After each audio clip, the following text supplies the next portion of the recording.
What's going on, WWPN world? It is your boy, the Prodigal One, with another episode of Smark Talk.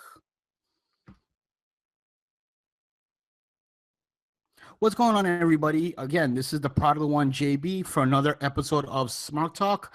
And tonight, I'm joined by two wonderful guests. Firstly, I have Ant with RantWithAnt. Ant, how you doing tonight? Good, man. Good, man. Excited to be on. I know we've been trying to link this up for a while, so it's good to actually be talking to you guys.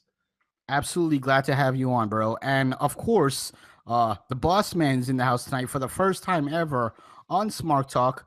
CEOHaize, how you doing tonight, brother? What is going on? I mean, we had a month and a half of not podcasting together. We got two shows in back to back. It's good to be back podcasting with my brother. That's always good. But it is the bearded assassin. CEOHaize is in the building. What's going on? Absolutely. So before we get into, the Smark Talk and talking wrestling, this week we had a little bit of a wrestling match of our own. Pickamania is getting hot and heavy, and this week we had a match with Ant and CEOHaize, and at the end of the day, Hayes left with the victory. Yeah, I'm gonna go to Hayes. AJ Styles, man, come on now. So, are you saying you lost because of AJ Styles? You're blaming. I am phenomenal. I'm blaming one of my favorites for that loss, but Hayes can, because this is what it came down to, is because we picked pretty much the same matches. Yeah, our card was pretty much the exact same, I think, between two matches, and it just so happened that both those matches went my way. It could have easily went your way too. Pickamania, and as much as it pained me to pick Kevin Owens over AJ Styles because I am JayB.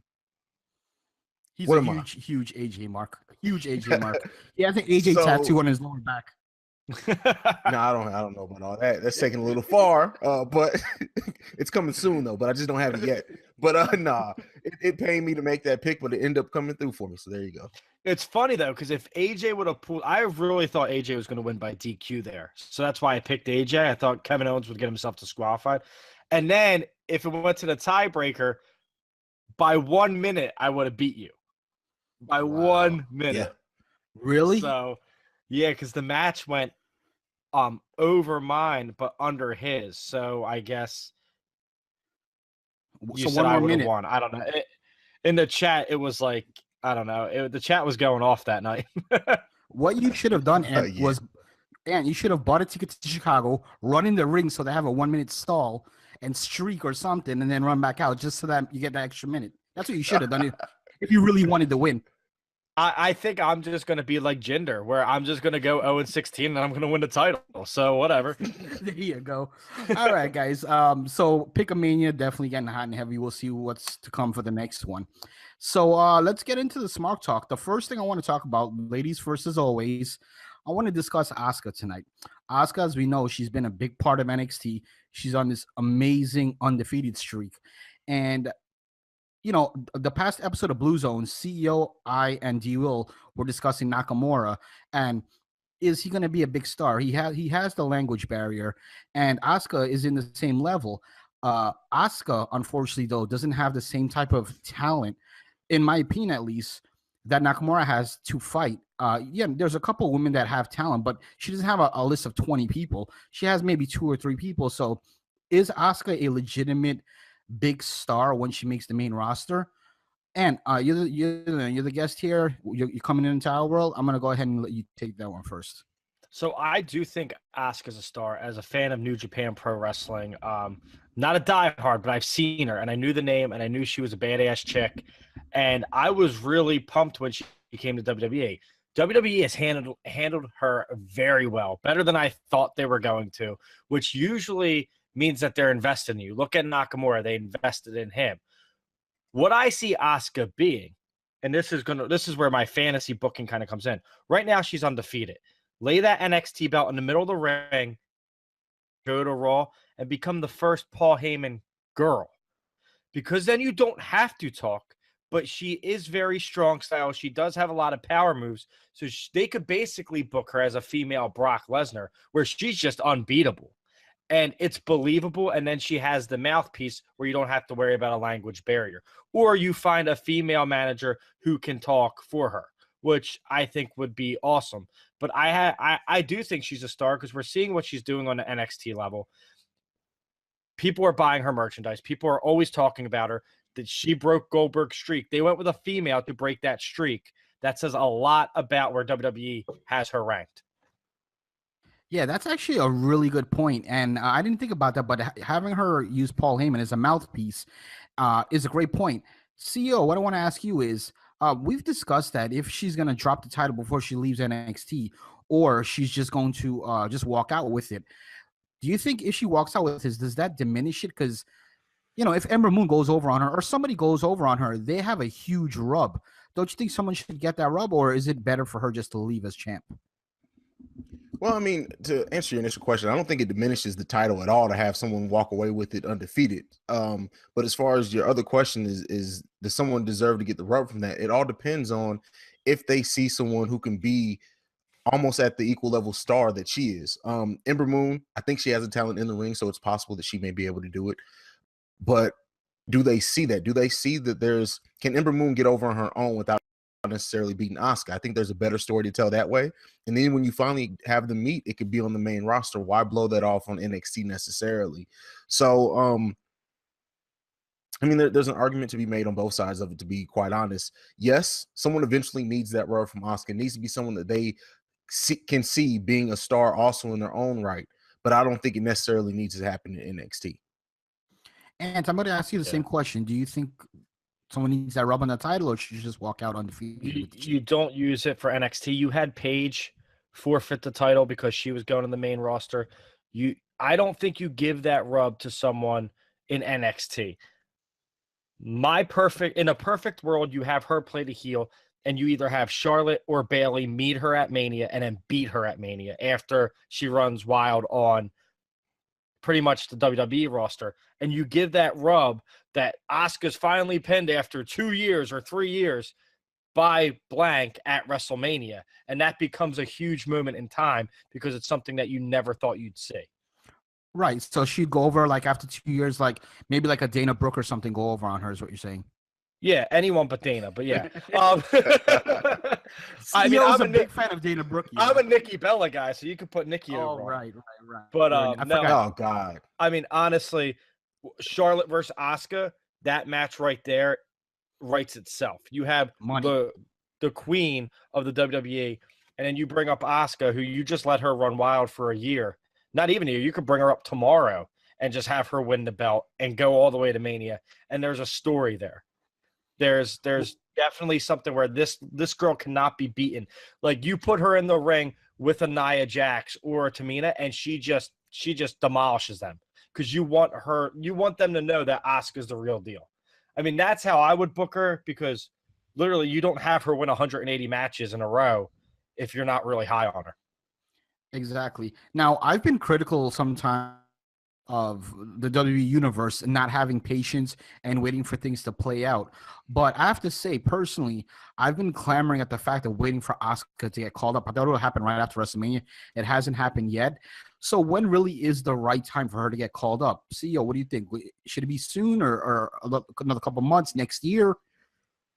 Last year, 6 months ago, anytime. Like, literally, as long as they have something ready for. I think when you have Asuka come up, it can't be any of that. We have to take a month to introduce, like that Nakamura shit, as well as that did work for him. I appreciated what they did for him. Asuka needs to show up day one and kick some bitches in their face. Like that's what needs to happen. As long as they have a plan for her, I don't think she can fail no matter when they bring her up.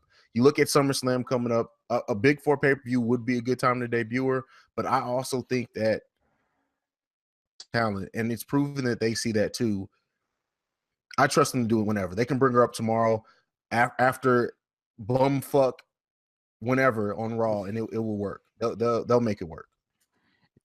And yeah, I mean, I totally agree. They can bring her up whenever. It's the fact that right now we're about to enter the down season of wrestling, because it's that awkward moment between WrestleMania and SummerSlam. Then you get SummerSlam, then you get Survivor Series, Rumble, and then it's back to Mania season. So We're in that 4-month lull where we need something. Asuka can answer a lot of questions. Asuka can give you a different storyline, especially if they do a women's Money in the Bank.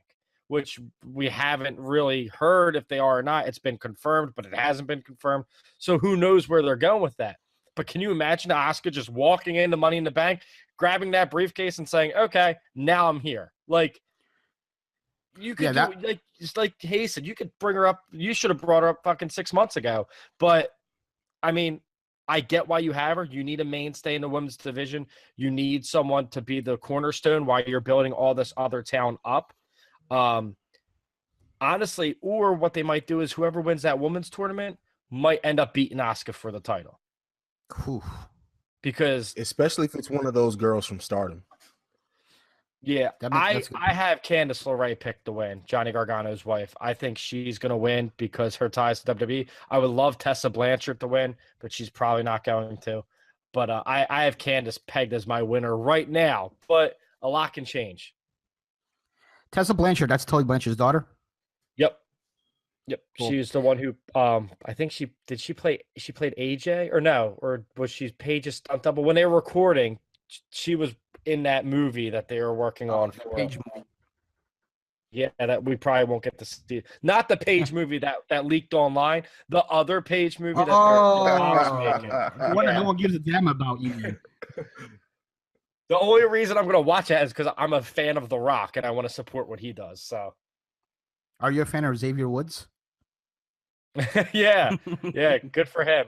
That's you could be caught doing worse. That's for sure. Exactly. So the last question I want to ask you guys to wrap up this whole Asuka segment is, where does she start? Does she start Raw? Does she start in SmackDown? Does it not even matter? Where do you think she's better off? CEO, I'm going to go ahead and ask you that one first. Raw or SmackDown? I mean, that's a difficult question. I'd probably say SmackDown only because of Charlotte. I just want to see those two go up against each other. But there's matchups on either side. I think she'll do good anywhere. It's Asuka. It doesn't matter. You can have her wrestle a mop and she'll make it look legit. But you have Nia Jax on Raw. You have Alexa Bliss. You know what? I take that back. I'm going to lean towards her going to Raw only because of those two matchups. Her and Alexa Bliss together, even though they had a little thing in NXT, Alexa's grown so much since then. I think that'll be a good feud. Yeah, I'm gonna go SmackDown because the Charlotte match. I think if there's ever a women's match that feels important enough to be a main event, it would be Asuka versus Charlotte after Asuka's undefeated. Yeah, only because Nakamura is currently on SmackDown. I think they would probably have her go to Raw just to have the two Japanese on separate rosters. But, we'd have to wait and see.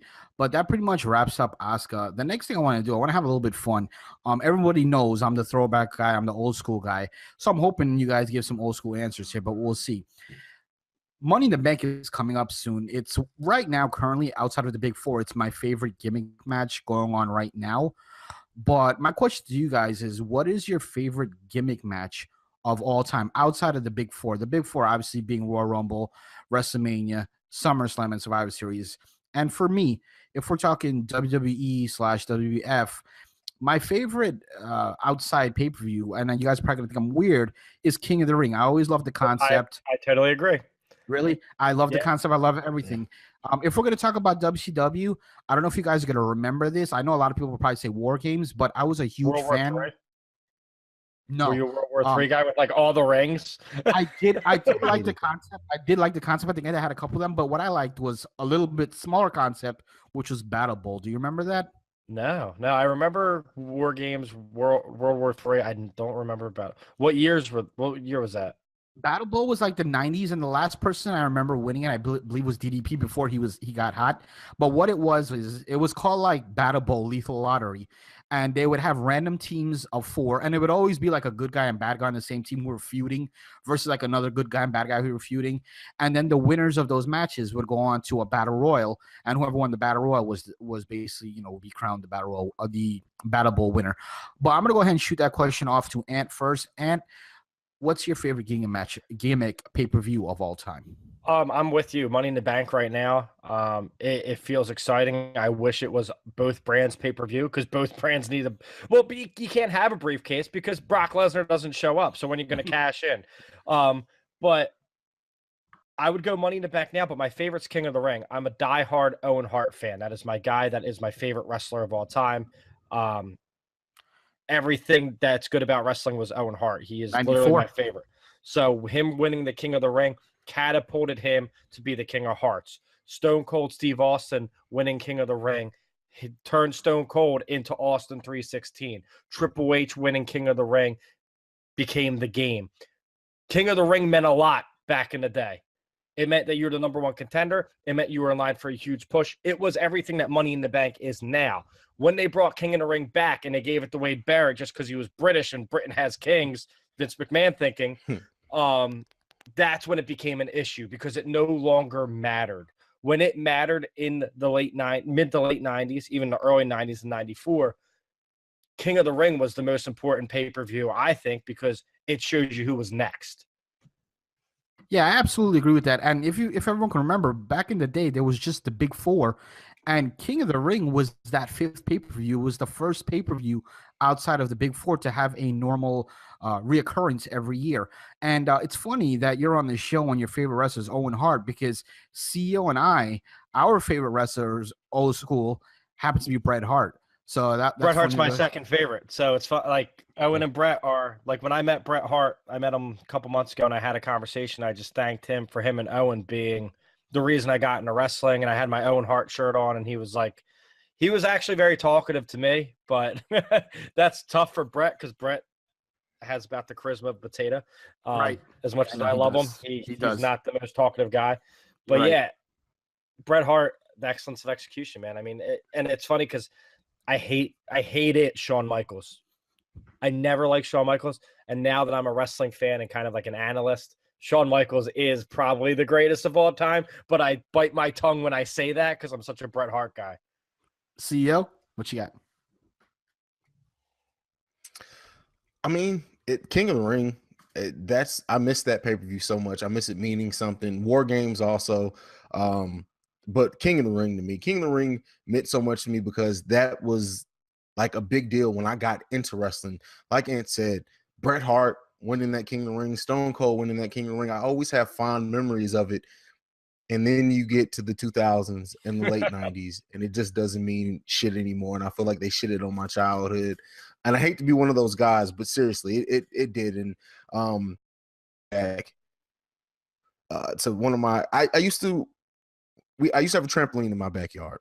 So when Stone Cold won King of the Ring, and I got it on tape like 6 months after the pay-per-view actually happened, we had me and all the kids in the neighborhood had a King of the Ring tournament. And I cut the damn Stone Cold promo as my dad was coming out on the back porch and heard me cussing. He was like, you know what?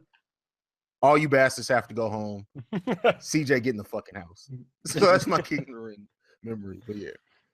Yeah, King of the Ring was always great. And actually on our episode of Throwback, our first edition, if I'm not mistaken, or it might have been a first or second edition, we did a review on King of the Ring 1993, which is the one that, of course, Bret Hart won. And then the following year, Ant Guy won. Owen Hart won the King of the Ring 94. So absolutely, I really wish they would bring it back, even on like as a network special, but do it the right way and not just make some random idiot win. Do something with the guy that win. Maybe give them a title shot or do something right with it. You can make it huge. You have two brands. You have more talent than ever. Give us a weekend event where it starts with 32 guys and it goes down to one. And that guy is the King of the Ring. It's almost like a Money in the Bank, but he is guaranteed a title shot at one of the big four pay-per-views. Absolutely. Like, now, obviously, he'll never pick Mania because logistics, but he'll pick Rumble, he'll pick Survivor Series, or he'll pick SummerSlam. And you can sell your network just off that. It's like the Slammies. You have an award show and you have a network, but yet you don't put it together and have a huge award show with performances like a normal award show. And you could sell tickets. And actually, Ant, you just finished saying a couple minutes ago, we're kind of in the lull time. This would be an absolute great time to have a 32-man tournament that actually the winner, there's some meaning behind it. So now would be the time to put something like that on your network. And WrestleMania 4 gets a lot of shit for being one of the worst. I absolutely loved it because it was a tournament for the title. Anything involving a tournament, sign me up for. So, yeah, absolutely. I hope they'll bring back King of the Ring. Probably they'll never do and it. especially with the brand split. Yeah. You can have one side of the bracket be SmackDown, one side of the bracket be Raw. You have the Raw winner and the SmackDown winner come together, determining the King of the Ring. It builds itself. It's so easy. It's really easy. I don't get why they're not just going back to it, because you have 2 titles. You have 2. So, okay, so whoever, all right, SmackDown guy, you win. AJ Styles, you win. Okay, when do you want your title shot? Oh, Braun Strowman, you won. When do you want your title shot?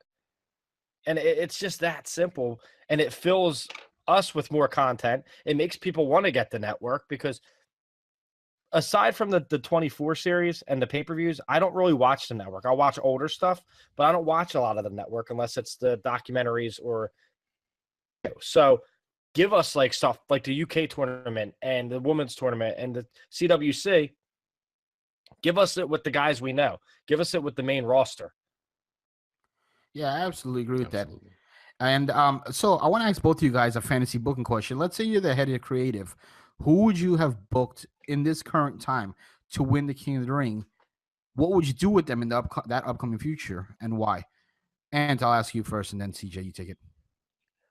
Kevin Owens. Because Kevin Owens, just like the reason I think he should be Money in the Bank, because he's the type of guy that will parade around with it and let you know 1,000 times that he has it. Like KO with the Money in the Bank, just walking down to the ring every time the champion's fighting, but he never cashes in until he wants to.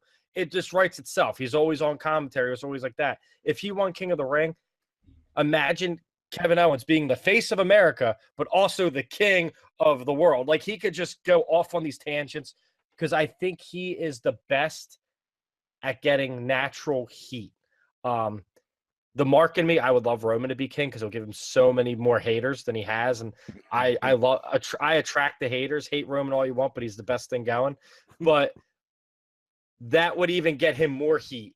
And that could be maybe Roman. You could take Roman and make that his Austin moment where he turns on the crowd. What do you think, CJ? I like that. The only thing with that is that they're never turning Roman. I'm losing faith. Oh, no, they're never going to turn him. It would be so much just goodwill and good things that can come out of turning Roman Hill. But I almost have to agree with you on Kevin Owens. I was sitting here thinking while you were talking, and Baron Corbin came to mind. Ty Dillinger came to mind, but nothing, and I don't think anyone could pull that King of the Ring off, especially an initial one after you're trying to make it legit again. Kevin Owens would be the perfect person. And then you can get into put someone on Raw, or you put someone on Raw, and like Samoa Joe wins it, and then it's Seth Rollins. You're the Kingslayer. Go do your thing. Like, if you want to keep this, they're calling him the Kingslayer still, even though Triple H hasn't been seen. But go slay another king. But you could do so much with it. But the problem is WWE doesn't want to do it. They don't want us to remember tradition. Almost, it's like, no, Hell in a Cell used to be the biggest thing. It used to be so important. I used to be scared of it as a kid. Undertaker throw mankind. I saw Undertaker crush Shawn Michaels and Kane rip the door off, and it represented hell to me. That was hell. And now it's a pay-per-view where you have 6 matches take place in the cell, and all specialty and all that feeling of getting that doesn't matter anymore because you're so used to it. Absolutely. Yeah, I think I lost a lot of hope on a lot of this, but like Extreme Rules, how really extreme is Extreme Rules these days? A lot of these different types of gimmick matches and pay-per-views, they really mean nothing to me because obviously we're in the PG era, so they can only do so much. They have a match where if Dean Ambrose gets disqualified, he loses the title.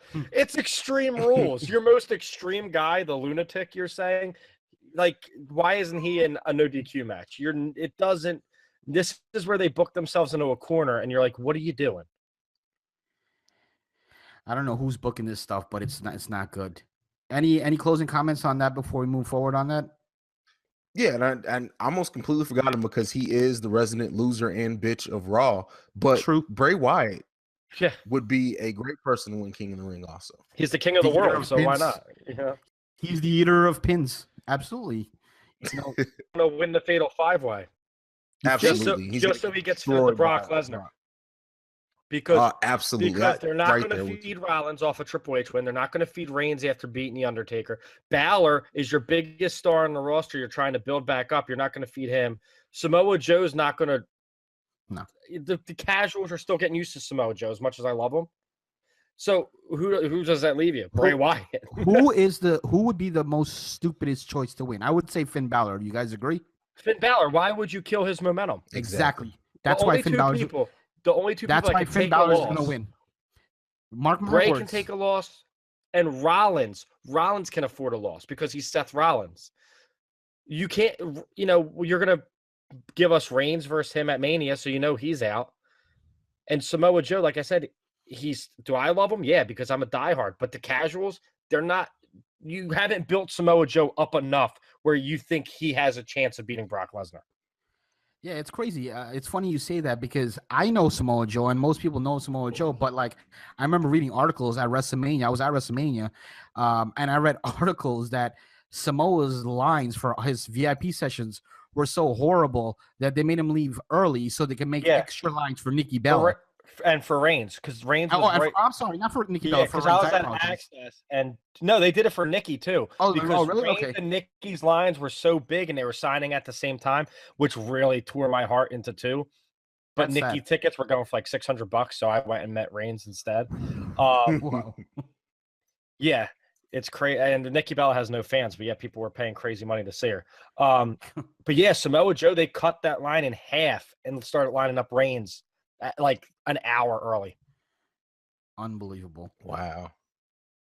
So and I wanted to meet Samoa Joe, but you have him priced at $100. Like maybe you shouldn't have had him be one of the VIPs yet. I agree. Until the WWE Universe, the casual WWE, not NXT fans, got to know him a little bit. Right. Because a guy like Sami Zayn, his line was huge. So yeah, Sami Zayn's line probably still would have been huge if you had to pay $100 because the universe, as we call it, is not or have a knowledge of Samoa Joe yet. Oh, he's the guy that injured Rollins. Like if you didn't watch NXT, that's the guy that injured Rollins. Why would I pay $100 to meet that guy? Me as a mark, and I watched him in TNA and Ring of Honor. I was like, shit. If I had an extra $100, I'd meet Samoa Joe. But they haven't really done anything to build him up as he should be demolishing people. He should be demolishing everybody. Yeah, I absolutely agree with you. And one last thing before we move forward. I just wanted to be here on record. I'm saying right now, Finn Balor is going to win the 5-way because it's the stupidest choice.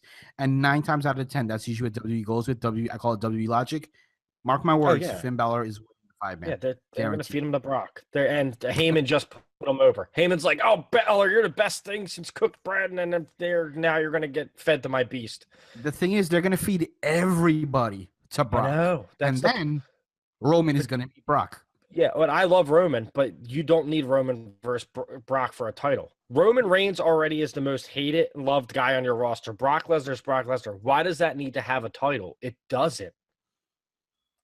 You don't need a title for that match. Here's an idea. Brock's the guy who broke the streak.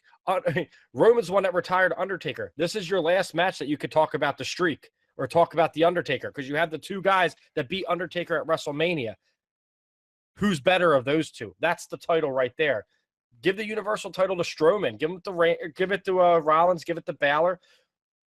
Let Reigns walk in with the title. Why is this a rule that Brock Lesnar has to walk into WrestleMania as the champion?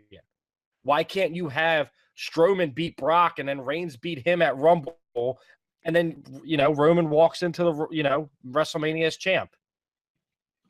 Hey, there's ways around it. There's the no title for 3 months on TV is pretty stupid. I mean, you're promoting a brand here and your top title's not on TV. And your top star, the best guy in your company, is sitting in Canada right now on his farm. Yeah, and to piggyback off that, like, let's take a minute to step back and realize Brock Lesnar won the title at WrestleMania. He is more than likely going to walk into WrestleMania 34 still the champion and probably only defend the title 3 times. Yeah. In the course of that calendar year. Well, what I said on my show last week, it's like these guys are working their ass off full time, 320 days a year, traveling, doing signings, doing, charity work. And it's like, okay, yeah, Roman, you're good. Seth, you're good. Balor, you're great.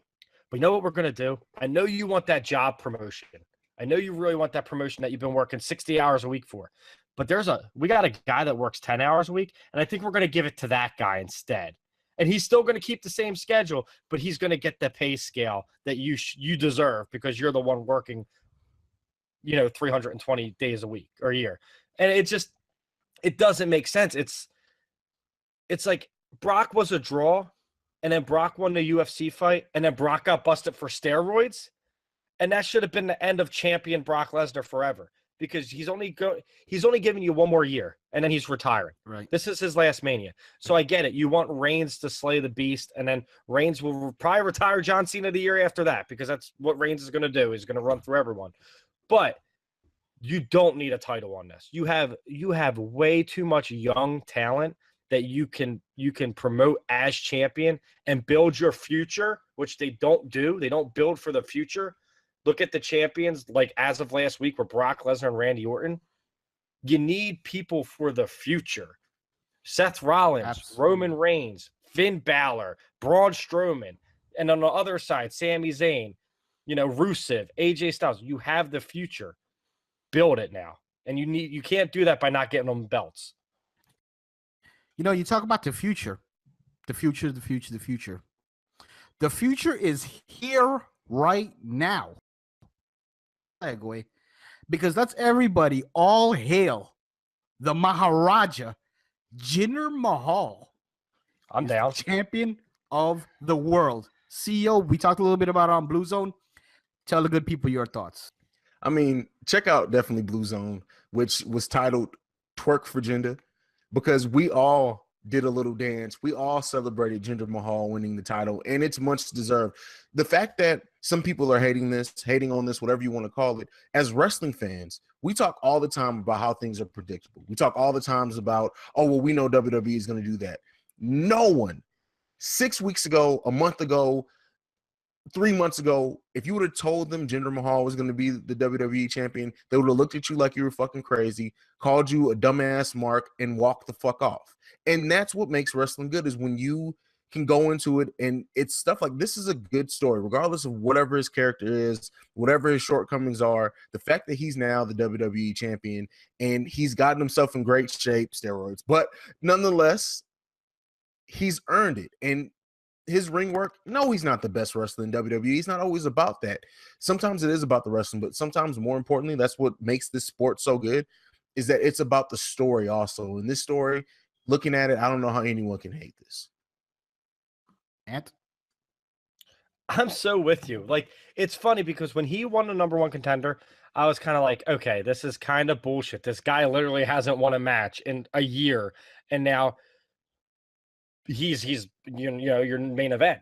But as I thought about it, WWE used to market itself where anything can happen. And this guy left. He, like, rags to riches, left, got released, was part of 3MB, which probably was a gift that he got released. Worked on himself, worked on his body, worked on everything, and became everything that Vince McMahon loves.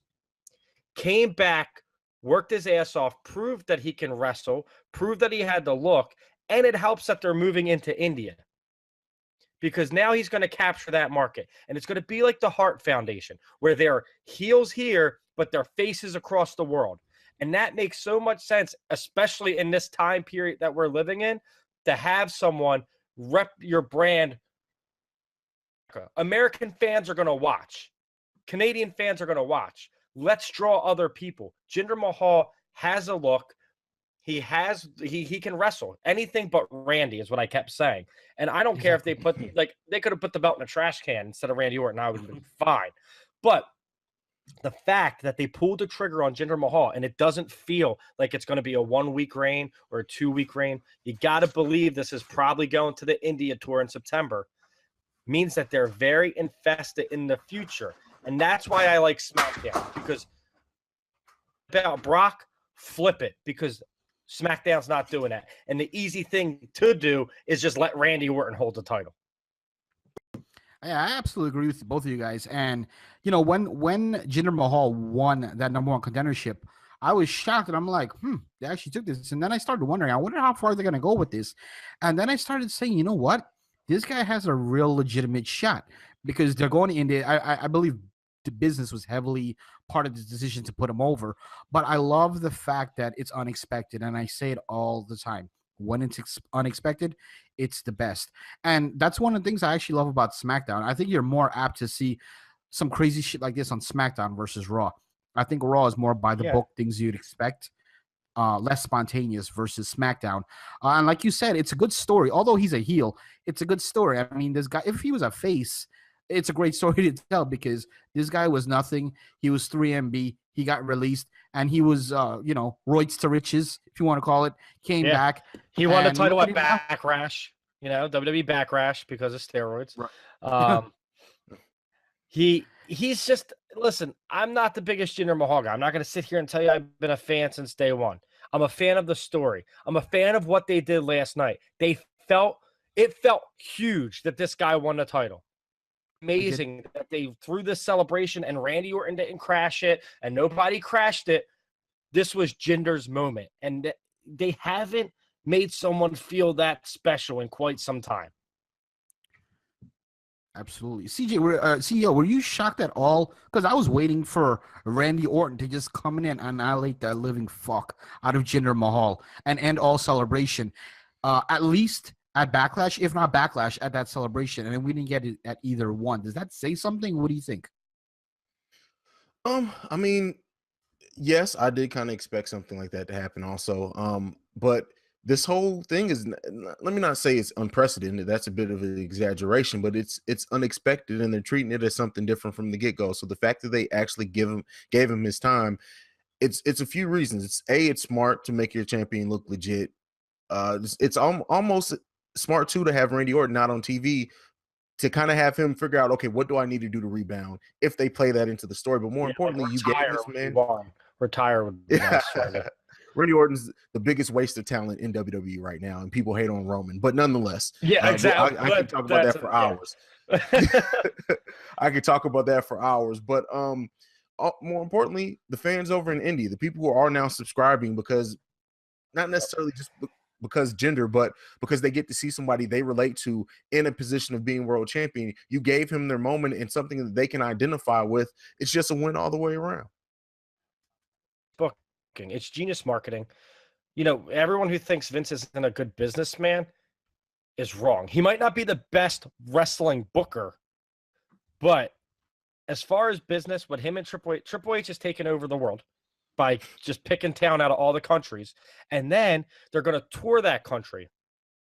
Look what they did with NXT. They toured Japan. Who was the champion? Shinsuke Nakamura. Asuka. Now they're going to tour India with SmackDown. Who's the champion? Jinder Mahal. They're smart. They're ahead of the curve, and this is why there's, as much as I love New Japan, there's no real competition to WWE, because not only they're going to pick their talent, they're going to pick it from that country, and then they're going to put them back there, and they're going to get tons of subscribers because it's relatable, like CEO said. Well, hold on one second. I don't know if necessarily they could pick their talent that easy, because I strongly feel a lot of the New Japan talent are extremely loyal to New Japan, and a lot of those guys, they already know the bullshit that comes with WWE.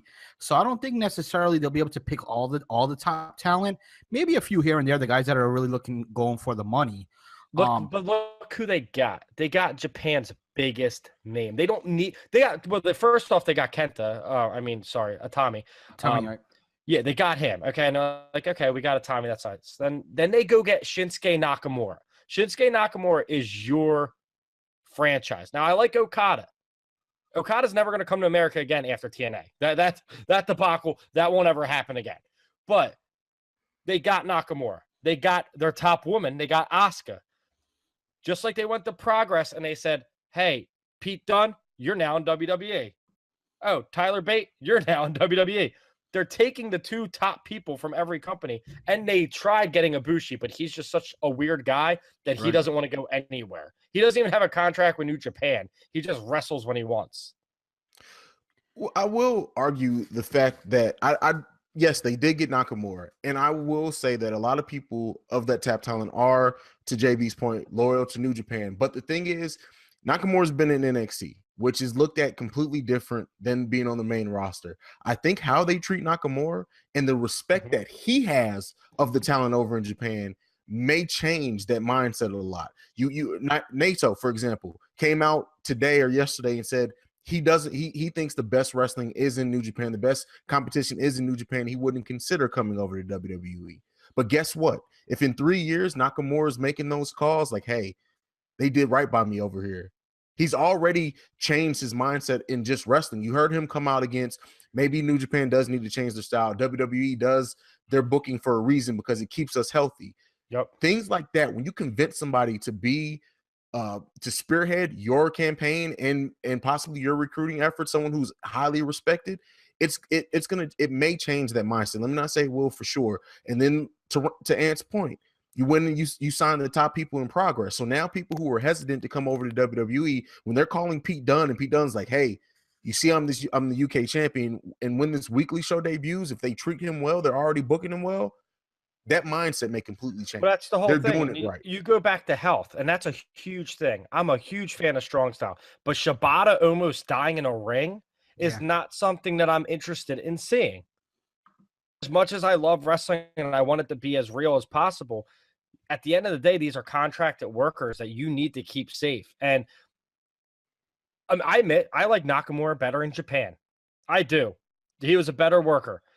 But you know what? He wasn't wrestling as much. Nakamura, you're going to get 10 years out of him, while in Japan, you might have got him for 3 or 4 more years. That's because of that style changing. That's absolutely true. The style is totally different in New Japan. I don't know. It's going to be interesting, though. It's going to be interesting to see if WWE can take some of their. I don't know. I still can't call it. I don't know, because I think they're going to get the Bucks eventually. I think the Bucks are going to go eventually. Yeah. I think Omega's going to go eventually, and then there's the Bullet Club's totally out of Japan. Like, if that happens, Ricochet's coming. I cannot wait for that. Adam Cole is coming. So you are already taking all the talent. Can you replenish? Yes. I'm not saying New Japan's going to die. I'm actually very excited for what they're doing coming into the States, crossing the border, and growing their business. But at the same time, people that say WWE is not their end game, I think it's smoke and mirrors, because even AJ Styles, who took forever, said, this is where everybody wants to be. It's the money. It means you've made it. It's like, okay, you can beat Kevin Love, and you can play for the Minnesota Timberwolves, and you can average double-doubles, and you can make all-pro teams. But what do you want to do? You want to win a championship.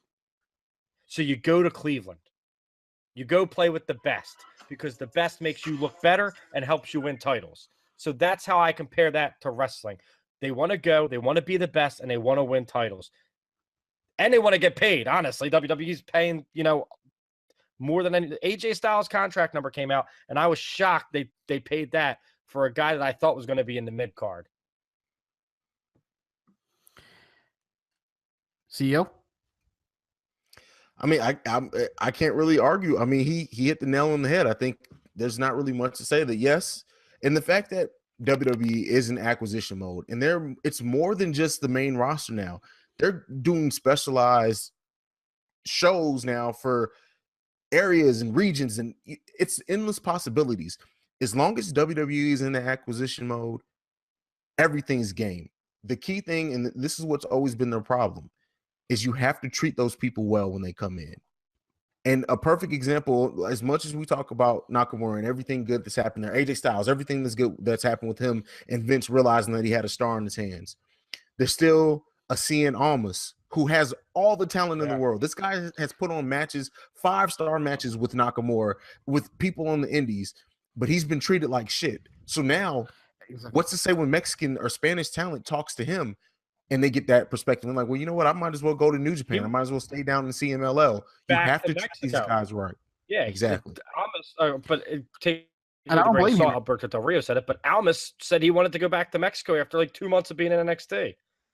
Yeah, I don't blame him. And here's the thing. Outside of AJ Styles, I may be wrong, but outside of AJ Styles, Nakamura, Asuka, and Finn Balor, who else has been treated really great coming out of New Japan in the last forever? Gallows and Anderson. Yeah. You've got to be joking. Are you guys joking right now? Won a title. Listen, it's about titles and getting paid. Hold on. Hold on, wait a second. Wait a second. Treat like shit. I don't care if they won a title. I agree with that, but Gallows they won. Anderson.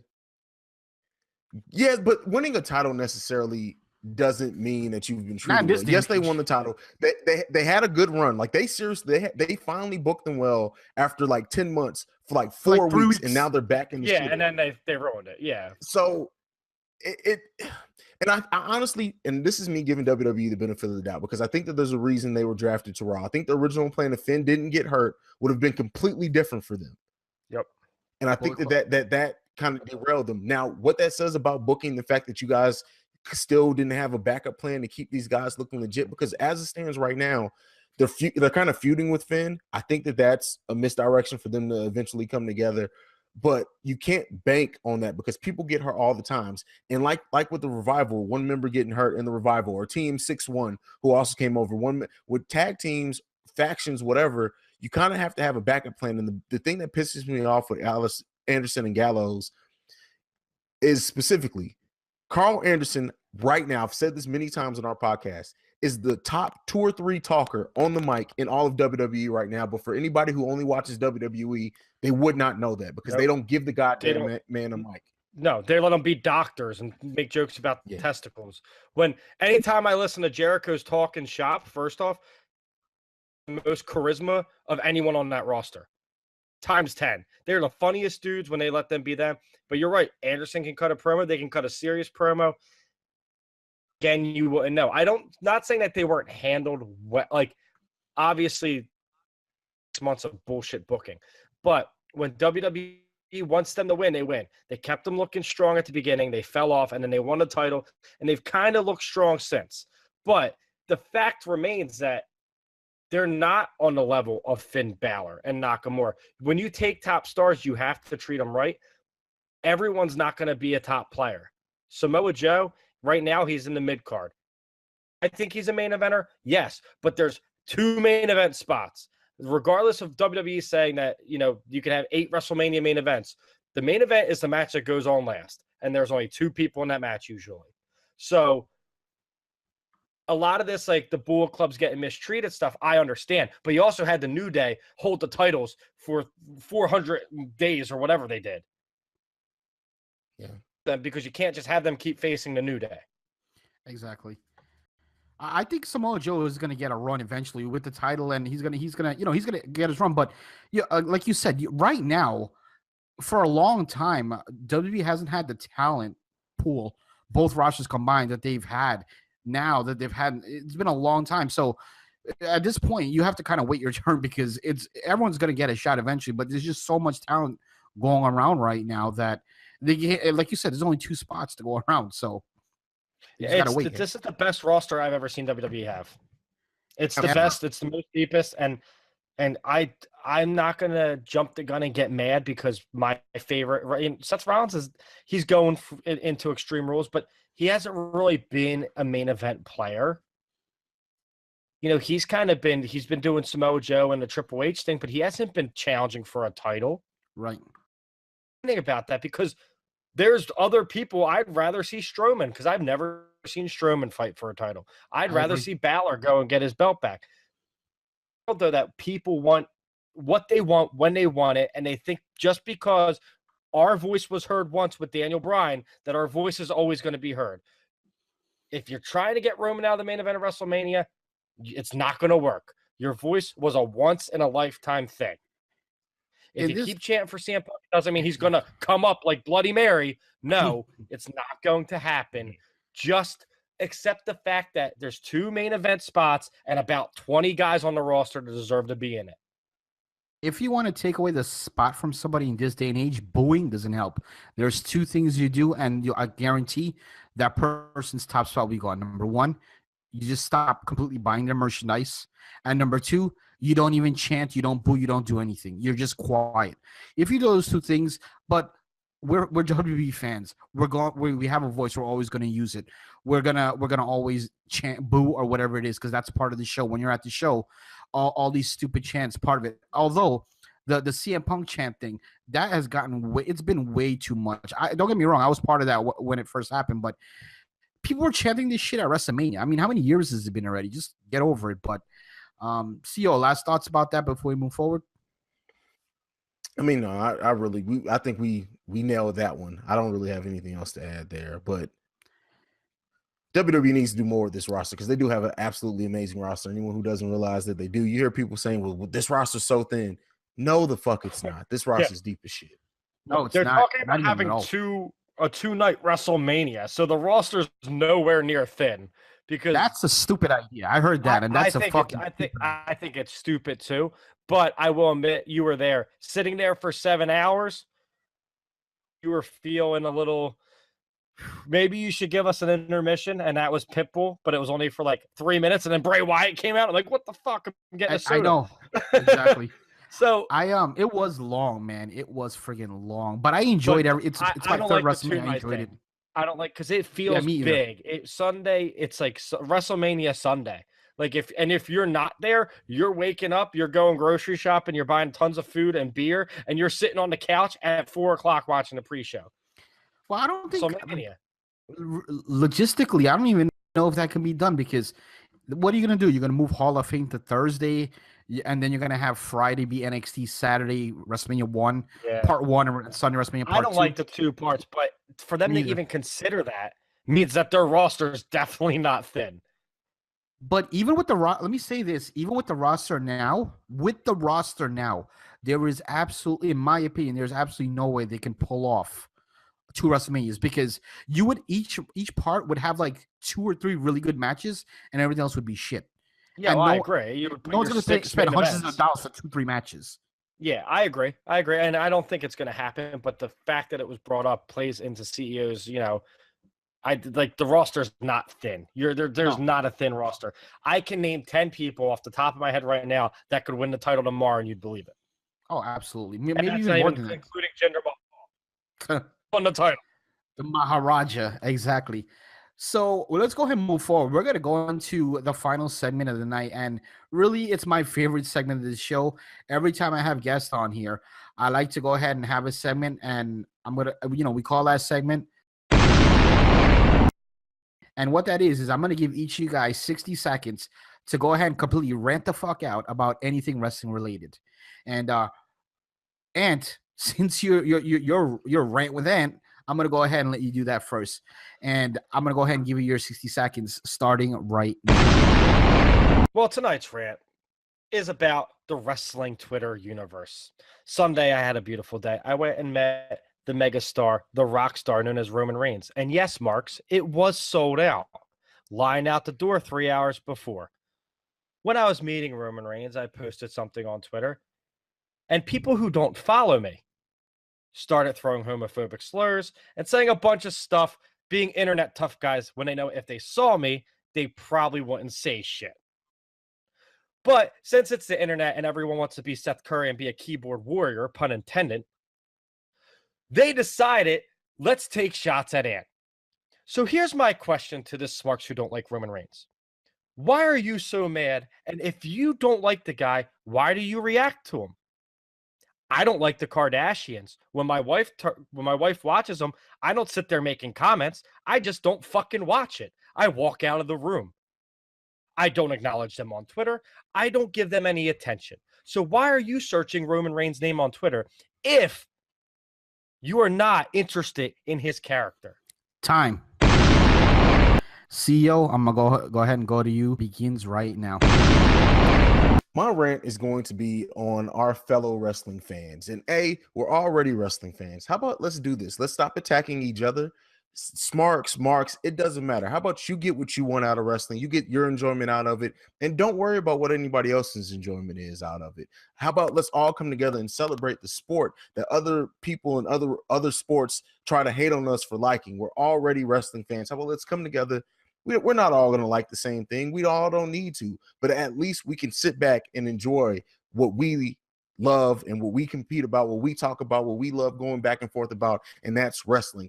More importantly, expose yourself to more wrestling.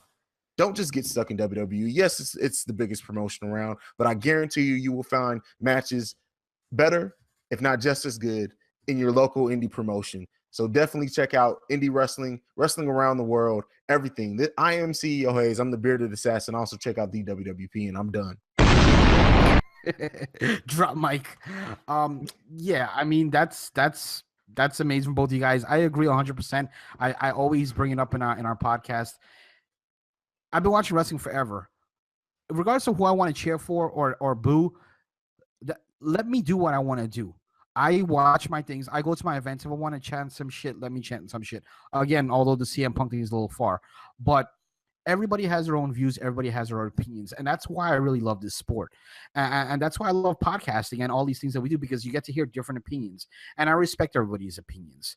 I absolutely dislike Roman Reigns, and you have Ant who loves Roman Reigns. I'm not a big fan of Nikki Bella. You have Ant who loves Nikki Bella. Exactly. He loves Nikki Bella, but we can still coexist. We can coexist. Well, that's how it is at WrestleMania. Listen, I was walking Exactly. around in a Roman shirt, and people were like, "Oh, Roman sucks," and we'd laugh and we'd shake hands and we'd talk wrestling. Why isn't Twitter like that? Why is everyone a tough guy? But it's simple to answer that question. In wrestling, when you're at WrestleMania, I love that feeling that you could go up to anybody and just start talking wrestling. Yep. They don't give, they'll make, you'll have some good jabs and for fun. Yeah, it's like being an Eagles Cowboys fan. It's like that kind of where you can be, yeah, fuck that team. But I live in Fort Lauderdale, so I live in Florida, but I'm a gigantic Jet fan. So when I go to Dolphins games and Jets, before I can even step out of my car, I'm already getting cursed at. But it's all in good fun. The difference with Twitter and social media is, like you said, everybody's a big time warrior behind the keyboard. So it's never going to happen in real life, but behind the keyboard, everybody's Superman. So that's it. That's pretty much all we got for this episode of Smark Talk.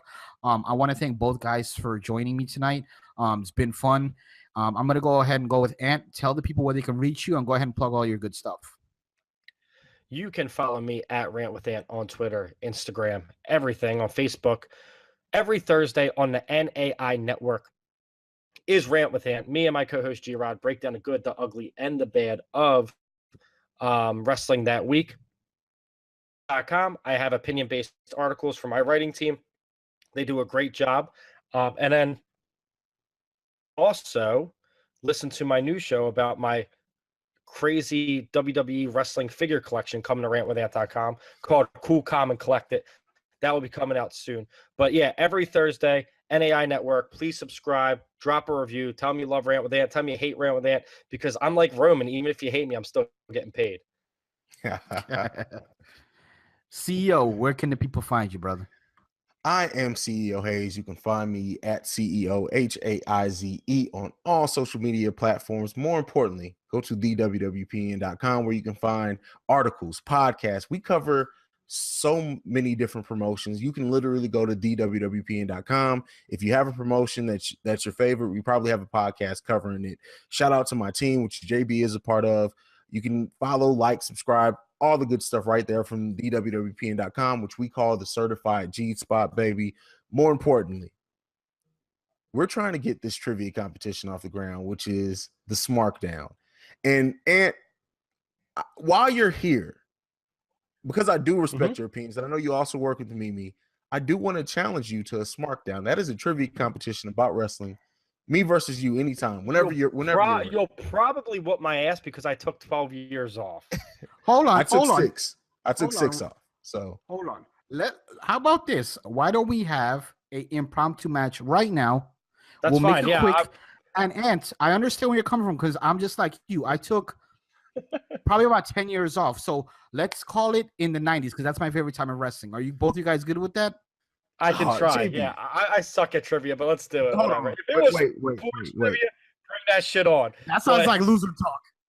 No, I don't want to hear it. No, let's wait. No, because I did hit him with it unexpectedly. I didn't want. We can do it. It could be like CEO's backing down now. Brock versus Goldberg. It's going to be just two old heads, sloppy as fuck. But let's do it. Let's do it. Come on, CEO. Let's do it right now. It's going to be a squash match. Come on. It's the first one to 3. And since you're the guest here, I'm going to go ahead and give you first shot. We're going to go ahead the first one to 3. So, Ant, my first question to you is, these are not going to be hard as they're going to be hard. And you have 5 seconds to answer because ain't no one Googling shit here. So, exactly. The first question is,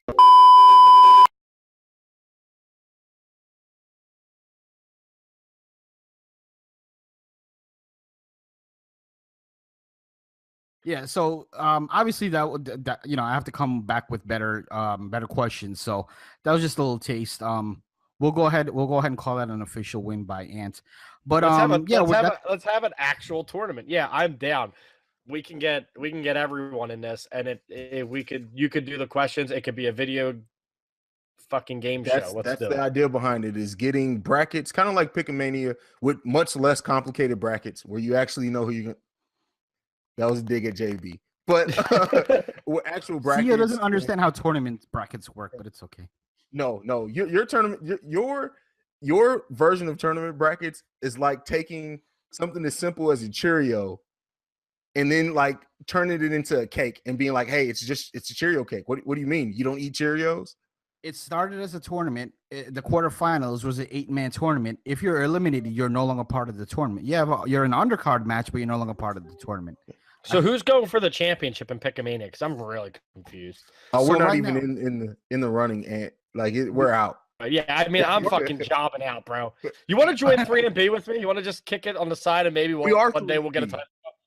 So here's the thing. So the semifinals are going to be the next event. In the semifinals, you have Wrestling Redneck taking on Jeet, and the winner of that will take on the winner of D. Will and the Andrew Bello. The winner of those two matches will meet in the finals. Everybody else, though, I haven't made this announcement. So if you want to call this a first heard here or breaking news, at Extreme Rules, the pay-per-view for Extreme Rules, we're going to crown the very first Pick-a-Mania Hardcore Champion, which will be our secondary championship. And it's very simple. Whoever wins, whoever gets the most points, the most wins, will walk away with the Pick-a-Mania Hardcore Championship. So, and even though you're 0-2, you can still go ahead and walk away with the title at the end. I'm having my Jinder moment. Exactly. And really, that's pretty much it. And I want to see you cut a promo sometime during the week. Do something. Let's see something. Let's see a video promo, audio promo, some words, something. I used all my good promos. Remember Wasim on Twitter? I used to cut promos on him because he would cut promos in his mom's bathroom with the wallpaper and all. And I always had to come back at him because the dude kept putting his name in my mouth. For some reason, he always liked to say, the Wrestle Addict, and that was the crew I was with. So I had to come back at him, and then he blocked me, and I haven't seen him since. You didn't like my promo shit, and they can't deal with it when you get back at them and they block your ass. You just gotta love this. That kid Wasim blocked me and unblocked me like 150 times before I even cut the promo. So I'm like, I need to just put this guy, take him out back in Old Yeller, get the fuck out of your misery, dude, because it was getting annoying. So I took one in. It was funny because I took one in my grandmother-in-law's bathroom, my wife's mom's grandmother's bathroom. And I'm like, hey, look, I'm in my parents' bathroom too. You know what I mean? And it was pretty fun. That was fun. I'll cut a promo eventually. This weekend I'll be a little tuned up for Memorial Day, so you'll definitely get some promos. There you go. Promises. I might talk like Dusty though. It might just listen, baby. Me and Sapphire cruising down the boulevard of Pick-a-Mania, baby. It just might go there. I don't know. Give the Dusty promo, absolutely. A lot of fun tonight, guys. Thank you both again so much for joining me, and that's gonna really do it. Again, I just want to thank everybody so much. I always can be reached at WWPN JayB, like I always say. That is spelled at WWPN JayB. And like CEO said, you can reach us at thewwpn.com. Also, go check out our YouTube channel. It's a Wrestling World Podcast Network. Just do a search. You'll find all of our great content. And that's going to be it all for tonight. Again, thank you, everyone. Love you. Peace.